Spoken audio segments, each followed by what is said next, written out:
ನಮ್ಮ ನಾಯಕರು ಸತ್ತೋಗ್ರೆ ಇಲ್ಲಿ ಬೇಕಂತ ಕೂತಿದ್ದಾರೆ.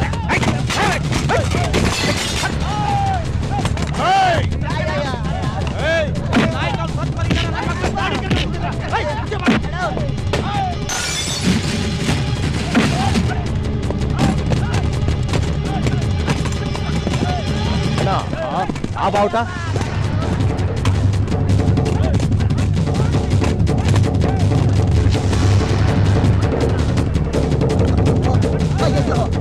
ಮುಂದೆ ಅಯ್ಯೋ ಅಷ್ಟು ಬಿಡಯ್ಯ ಅದನ್ನ ನಮ್ಮ ರಾಷ್ಟ್ರ ಧ್ವಜ ಕಣಯ್ಯ ಇಟ್ಟಿದ್ದೇನಯ್ಯ. ಅಯ್ಯೋ ಅಯ್ಯೋ ನಿನ್ ದೇವ್ರು ಒಳ್ಳೇದ್ ಮಾಡಲ್ಲ ಕಣೋ ಬಿಡಯ್ಯ.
ಯಾವಾಗ್ಲೂ ಈ ಬಾವುಟ ಹಾರಾಡ್ತಾನೆ ಇರ್ಬೇಕು ಅಂತ ಬಾರ್ಡರ್ನಲ್ಲಿ ದಿನ 1000 ಜನ ಸೈನಿಕರು ಸಾಯ್ತಾನೆ ಇರ್ತಾರೆ.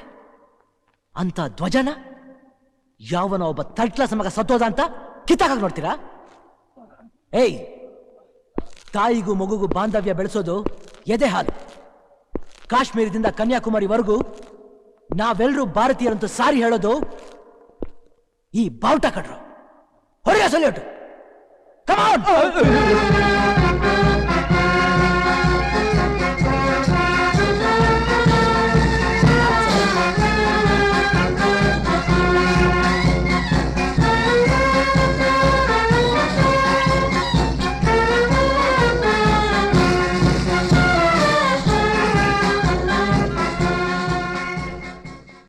ಸ್ಟೇಷನ್ ಏನೋ ಹೇಳ್ತೀನದಲ್ಲ, ಏನದು?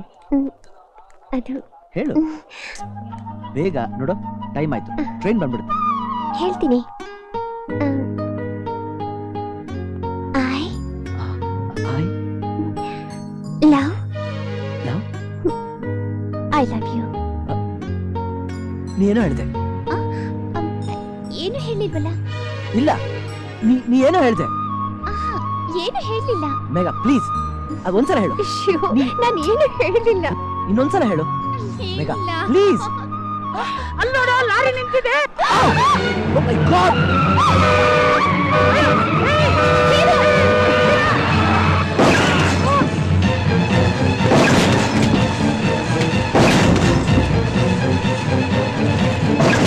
I love you. I love you. I love you. I love you. I love you. I love you. I love you. I love you. I love you. I love you. I love you. I love you.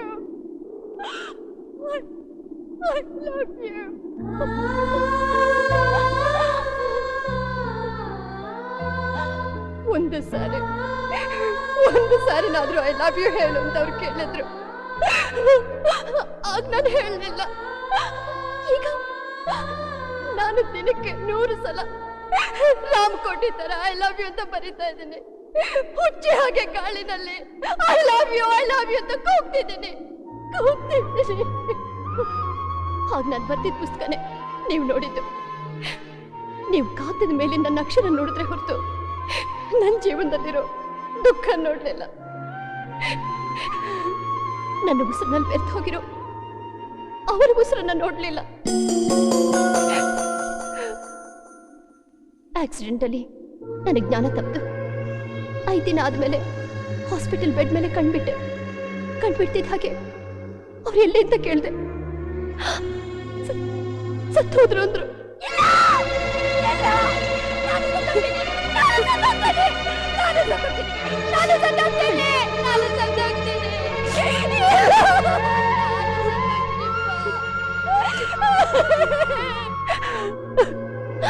ಕೊನೆ ಪಕ್ಷ ಅವ್ರ ಮುಖನಾದ್ರೂ ತೋರಿಸಿ ಹಿಂದೆ. ಆದ್ರೆ ಅವ್ರು ನನಗೆ ತೋರಿಸಿದ್ದು ರಕ್ತದಲ್ಲಿ ತೊಯ್ದಿದ್ದ ಅವ್ರ ಬಟ್ಟೆನ ಮಾತ್ರ.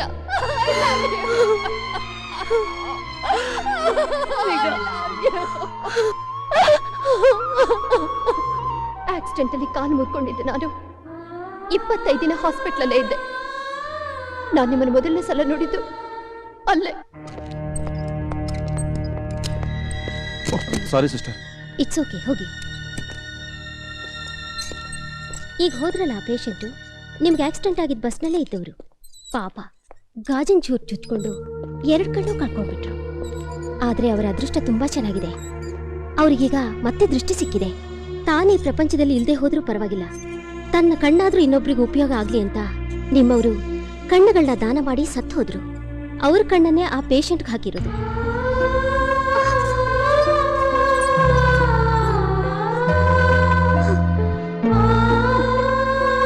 ಸಿಸ್ಟರ್, ನನ್ನ ಅವ್ರ ವಾರ್ಡ್ ಹತ್ರ ಕರ್ಕೊಂಡು ಹೋಗ್ತೀರಾ? ಆಯ್ತಮ್ಮ.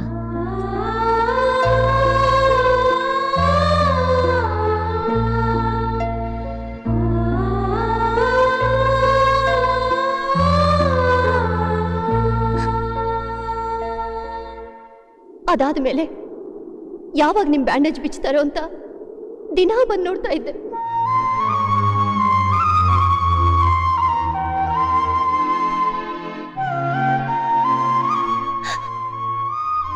ಒಂದು ದಿನ ನೀವು ರೂಮ್ನಲ್ಲಿ ಇರಲಿಲ್ಲ. ಕೇಳಿದಾಗ ನಿಮ್ ಡಿಸ್ಚಾರ್ಜ್ ಆಯ್ತು ಅಂತ ಹೇಳಿದ್ರು. ನನಗೆ ಯಾಕೆ ಮೊದಲೇ ಹೇಳಲಿಲ್ಲ ಅಂತ ಕೂಗಾಡ್ದೆ. ಅತ್ತೆ,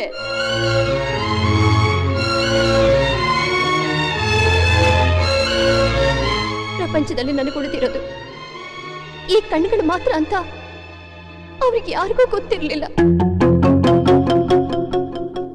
ಆಸ್ಪತ್ರೆಯಿಂದ ಮನೆಗೆ ಬಂದ ತಕ್ಷಣ ಅವ್ರ ನೆನಪು ಅಂತ ನನ್ನ ಹತ್ರ ಉಳ್ಕೊಂಡಿದ್ದು ನಾನು ಗೋಡೆ ಮೇಲೆ ಅಂಟಿಸ್ಕೊಂಡಿದ್ದ ಅವರ ಕಣ್ಣುಗಳಿದ್ದ ಫೋಟೋ ಮಾತ್ರ. ಅದನ್ನ ನೋಡ್ಬೇಕು ಅಂತ ರೂಮ್ ಓಡೋಡ್ ಬಂದೆ.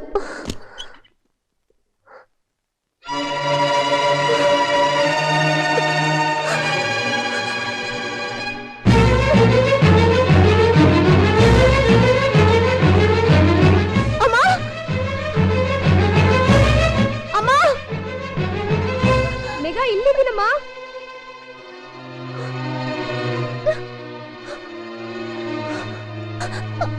ಅಮ್ಮ, ಏನಾಯ್ತು ಮರಿ? ಯಾಕಮ್ಮ? ಅದು ನಾನು ಗೋಡೆ ಮೇಲೆ ಅಂಟಿಸಿದ್ನಲ್ಲ, ಅವ್ರ ಕಣ್ಣು ಆ ಫೋಟೋ ಕಾಣ್ತಾ ಇಲ್ಲಮ್ಮ. ಬೆಳಗ್ಗೆ ನೋಡಿದಾಗ ಅಲ್ಲೇ ಇತ್ತಲ್ಲೋ? ಅಯ್ಯೋ, ಅಲ್ಲಿಲ್ಲ. ಮಕ್ಕಳು ಅಲ್ಲೇ ಆಟ ಆಡ್ತಿದ್ರು. ಅವ್ರೇನಾದ್ರು ಮೇಘ,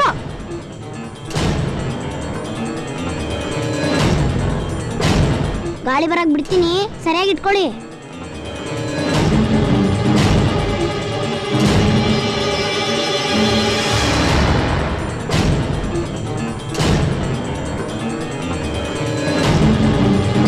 ಗಾಳಿಪಟ ತುಂಬಾ ಮೇಲ್ ಹೋಗಿದೆ ಅಲ್ವಾ? ಈಗ ದಾರ ಕಟ್ ಮಾಡೋ. ನನ್ನ ರೂಮಲ್ಲಿ ಅಂಕಲ್ ಕಣ್ಣಿನ ಫೋಟೋ ಇತ್ತಲ್ಲ, ನೀವ್ಯಾರಾದ್ರೂ ನೋಡಿದ್ರಾ? ಅಕ್ಕ, ಇವಾಗ ತಾನೇ ಗಾಳಿಪಟ ಕನ್ಸಿ ಬಿಟ್ಬಿಟ್ವಿ.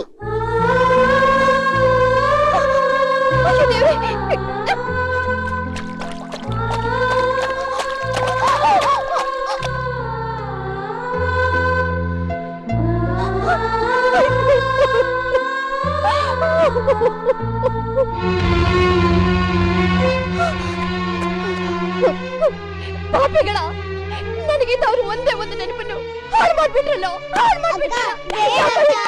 ಯಾಕೋ ಹೀಗ್ ಮಾಡಿದ್ರಿ? ಯಾಕೋ ಹೀಗ್ ಮಾಡಿದ್ರಿ? ಯಾಕೋ?